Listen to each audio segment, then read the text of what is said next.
Sikabayan dan Batu Menangis.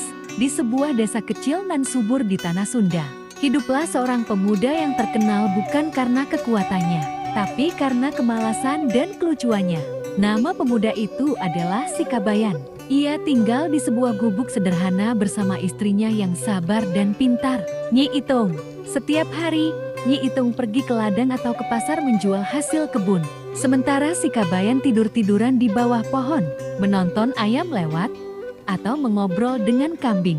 Namun, meskipun tampak malas, Sikabayan punya otak yang cerdik. Ia sering membuat semua orang tertawa karena tingkah lakunya yang konyol. Dan sering pula membuat orang terkejut dengan kepintarannya, yang tidak disangka-sangka.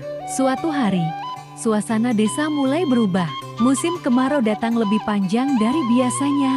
Sawah menjadi retak-retak, sumur mengering, dan sungai yang biasa mengalir tenang kini hanya tinggal batu-batu kering. Penduduk desa pun mulai resah. Tidak ada air, tidak ada panen, tidak ada makanan. Para tetua berkumpul di balai desa, termasuk kepala desa yang sudah tua tapi bijak. "Ini bukan musim kemarau biasa," kata seorang tetua. "Ini ujian dari alam.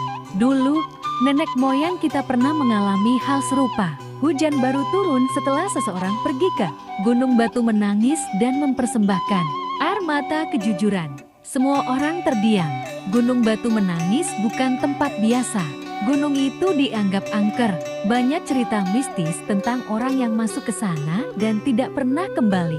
Siapa yang mau pergi? Tanya kepala desa. Tak ada yang menjawab. Semua menunduk. Bahkan para pemuda gagah pun pura-pura batuk atau menggaruk kepala. Tiba-tiba, suara malas terdengar dari belakang. "Kalau ke sana disediakan nasi liwet sama kopi, saya mau." Semua menoleh. Tentu saja, itu suara Sikabayan. Orang-orang tertawa, mengira Sikabayan hanya bercanda. Tapi di balik wajah malasnya, Sikabayan memikirkan sesuatu. Ia tidak ingin Nyi Itung terus menderita karena tidak ada air. Ia merasa harus melakukan sesuatu meski malas, hatinya tetap baik. Malam itu, diam-diam, Sikabayan mengambil caping dan tongkat kayu, lalu berangkat sendiri menuju Gunung Batu Menangis. Perjalanan ke Gunung Batu Menangis tidaklah mudah. Hutan yang harus dilalui lebat dan penuh suara-suara aneh. Jalanan menanjak dan berbatu. Sikabayan, meski pemalas, ternyata cukup lihai menghindari bahaya.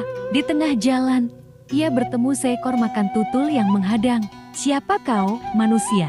Kau tak akan bisa lewat tanpa jawaban," kata makan itu dengan suara seperti manusia. Sikabayan, meski ketakutan, menjawab santai, "Saya ini Sikabayan, mau ke Gunung Batu. Tapi kalau boleh, gantian saya tanya. Kenapa makan bisa bicara?" Makan itu terkejut dan tertawa. "Jawabanmu lucu. Kau boleh lewat." Beberapa langkah kemudian, ia melewati sungai kering dan bertemu dengan kakek tua berjubah putih. "Kabayan, untuk bisa naik ke puncak gunung, kau harus jujur pada dirimu sendiri. Apakah kau pernah berbohong?" Sikabayan terdiam. Ia mengingat banyak hal berbohong pada Nyi Itung. Malas membantu tetangga, pura-pura sakit agar tak ikut kerja bakti. "Saya pernah, bahkan sering. Tapi kali ini, saya ingin jujur dan memperbaiki semuanya." Kakek itu tersenyum dan menghilang menjadi cahaya. Akhirnya, Sikabayan sampai di puncak Gunung Batu Menangis. Di sana berdiri sebuah batu besar yang menyerupai wajah manusia. Wajah itu tampak muram dan sedih. Air mata membasahi pipinya, meski hujan tak turun. Tiba-tiba, suara gaib terdengar dari batu itu. "Siapa yang datang membawa air mata kejujuran?" Sikabayan maju perlahan. Hatinya bergetar. "Aku datang. Aku bukan orang suci. Aku pemalas, banyak bohong. Tapi hari ini aku jujur. Aku menyesal. Aku ingin bantu desaku, bantu Nyi Itung." Ia menangis. Untuk pertama kalinya, bukan karena takut atau pura-pura, tapi karena menyesal. Air matanya menetes ke tanah di bawah batu.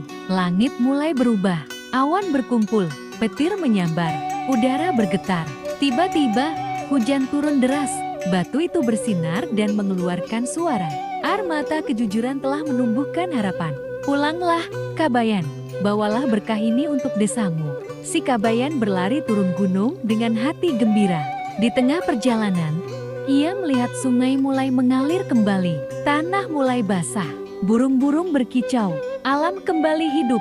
Saat ia tiba di desa, semua orang menyambut dengan heran dan gembira. Hujan turun membasahi desa. Warga menari di bawah hujan. Apa yang terjadi? Kabayan, tanya kepala desa. Dengan santai, si Kabayan berkata, "Saya cuma nangis. Ingat utang saya di warung belum dibayar." Semua orang tertawa, tapi dalam hati mereka tahu, si Kabayan bukan sekadar lucu. Ia telah menyelamatkan desa. Nyi Item menatapnya bangga. Untuk pertama kalinya, si Kabayan benar-benar membuatnya kagum. Sejak hari itu, meski tetap lucu dan sedikit malas, si Kabayan jadi lebih rajin dan bijak. Dan di setiap musim kemarau, orang-orang desa selalu mengingat legenda, ketika bumi kering dan hati keras, hanya air mata kejujuran yang bisa menghidupkan segalanya.